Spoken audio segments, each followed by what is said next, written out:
guys, I'm back and this is Sheila Snow. Of course, you know me so much. Hashtag Sheila Snow Overload. And I have something for you, well, good news for you, because I'm doing this series, or I have this playlist on my YouTube na it says, do one thing that scares you. And I'm gonna do that every day. Oh, by the way, ano siya, from Eleanor Roosevelt. Syempre, nag-google ako. Cha-ching! Yeah. Do one thing that scares you. Because, as you know, I'm suffering from anxiety. Alam mo na I'm scared of what might happen in the future. Kahit hindi ko pa ginagawa, advance na ako mag-isip na iniisip ko na, baka may matapakan akong tao, or baka masaktan ko sila, or baka masaktan ko yung sarili ko, or baka pag hinawakan ko to, like for example, this one, hindi pa siya napupunasan, alam ko may alikabok siya, pero pag hinawakan ko siya, magkaka-germs ba ako, or lalo bang lalala yung allergies ko, ganon. Yeah, and yeah, I'm suffering from anxiety, from depression, and yung isa na hindi ko maintindihan is borderline personality disorder. So, yun yung sabi ng doctor. But, yeah, I think I'm getting better. So, that's why gagawin ko tong series na ito para sa inyo. And, yeah, nakalista naman sa baba yung description kung bakit, I mean, kung bakit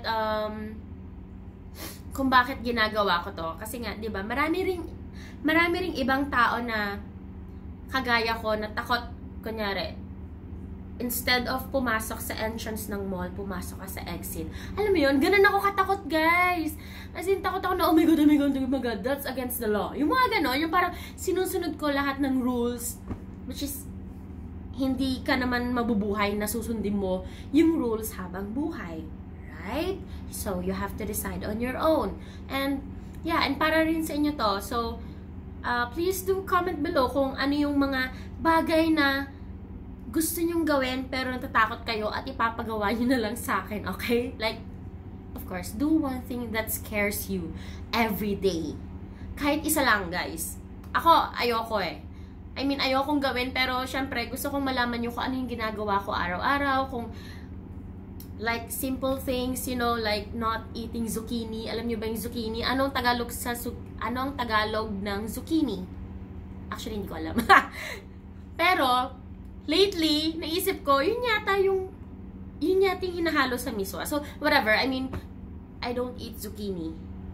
Unless peer pressure or parang, okay, sige na nga, nakakaya sa kasama ko. So, ganun. So, I hope you guys support my series. And, yeah, please, do like, share, subscribe, and spread the word that I'm doing this one time, big time. Do one thing that scares you every day. So, thank you for watching, and I'm gonna be back real soon.